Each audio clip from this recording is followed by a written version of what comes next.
Jolly LLB 2 का एक dialogue था कि कौन है ये लोग, कहां से आ जाते हैं लोग। बिल्कुल सही डायलॉग वो यहां पर भी फिट होता है।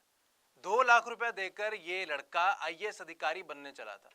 का चला था, ऑलमोस्ट बन गया था। एक इसके गांव के किसी शख्स ने कह दिया कि तुम मुझे 2 लाख रुपया दो, मैं तुम्हें आईएएस अधिकारी की हूबहू कॉपी, हूबहू डिट्टो एक यूनिफॉर्म ला कर दूंगा। यूनिफॉर्म ला कर दी, वो यूनिफॉर्म इस लड़के ने पहनी और यूनिफॉर्म पहनने के बाद खुद को वाकई में आईएएस अधिकारी समझने लग गया। अब जाहिर सी बात है, कोई अपने आप को आईएएस अधिकारी समझेगा तो रोब भी झाड़ेगा,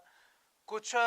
सीना चौड़ा कर कर घूमेगा, अपने जूनियर्स के साथ, अपने सबॉर्डिनेट के साथ थोड़ा तैश में आकर अकड़ के साथ बात भी करेगा। तो इसी बातचीत के दौरान जब ये एक पुलिस थाने पहुंचा लड़का, पहले तो पुलिस वालों ने बड़े आराम से बिठाया, आइए सर बैठिए बैठिए, आप लोग आए हैं, अब आईएएस अधिकारी हमारे सीनियर हैं, आइए बैठिए। फिर जब पता चला, जब उस वर्दी को गौर से उन पुलिस वालों ने देखा तो पता चला कि वर्दी नकली है। और वर्दी नहीं, इस लड़के द्वारा जो क्लेम किया जा रहा है कि ये एक आईएएस अधिकारी है, वो भी सरासर झूठ था। किसी लड़के ने, इसके गांव के किसी शख्स ने 2 लाख रुपए इससे लिया और इसे कहा कि मैं तुम्हें सरकारी नौकरी दिलवा दूंगा, आईएएस अधिकारी बनवा दूंगा। और इस बेचारे और इसके माँ बाप ने भी सोचा कि अगर 2 लाख रुपया लगाकर हमारा बेटा आईएएस अधिकारी बन जाता है तो इसमें हर्ज ही क्या है। अब जाहिर सी बात है, 2 लाख रुपया रकम इतनी बड़ी भी नहीं है कि लोग अपने रिश्तेदारों से, अपने आसपास से किसी बैंक से ना ले सकें, और इतनी छोटी भी नहीं है कि कोई निम्न स्तर का परिवार इसे बड़ी आसानी से इकट्ठा कर सके। तो 2 लाख रुपए इकट्ठा किया, इस लड़के ने उस आदमी को सौंप दिया और उसने इसे एक आईएएस अधिकारी की वर्दी दे दी। यानी जिस वर्दी के लिए यूपीएससी का एग्जाम क्लियर करके जो हमारे भारत के विद्यार्थी हैं तिल तिल मरते हैं, ठोकरें खाते हैं, न जाने कितने साल लगातार एग्जाम देते रहते हैं, लेकिन पेपर क्लियर नहीं होता, और वही पेपर बिना क्लियर किए, हो सकता है ग्रेजुएशन तक ना की हो, 2 लाख रुपया दिया और भैया आईएएस अधिकारी ये बंदा बन गया। और जब पुलिस के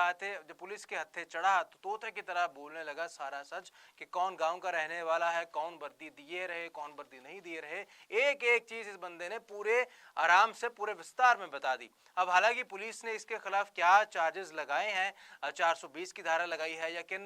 धारणाओं, किस धारणा पर केस दर्ज किया है, धोखाधड़ी का मामला किया है नहीं किया है, वो बात की बात है। लेकिन एक हो सकता है इस पूरी घटना में कोई बहुत बड़ा स्कैम भी जुड़ा हो। अगर उस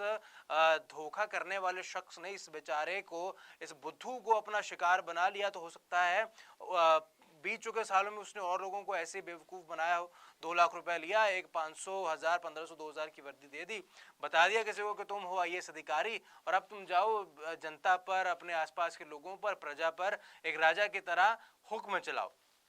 बिहार की ये घटना बताई जा रही है जहां पर 2 लाख रुपया दिया एक 18-19 साल के लड़के ने, और खुद को नकली आईएएस अधिकारी बनकर पुलिस के सामने रौब झाड़ रहा था, तैश में आ रहा था। और फिर जब पुलिस के सामने आया, नकली वर्दी का पर्दाफाश हुआ, तो तोते की तरह सब सच बता दिया कि किस तरीके से मुझे गांव के एक रहने वाले ने 2 लाख रुपया मुझसे लिया, मुझे ये वर्दी दी, 1 महीने तक बातचीत चलती रही, आज सुबह ही वर्दी मिली थी, और सुबह वर्दी मिली, शाम तक इस बेचारे का पूरा सच सामने आ गया, जिसके बाद अब हो सकता है इसके खिलाफ धोखाधड़ी का केस, और जिस शख्स ने इसको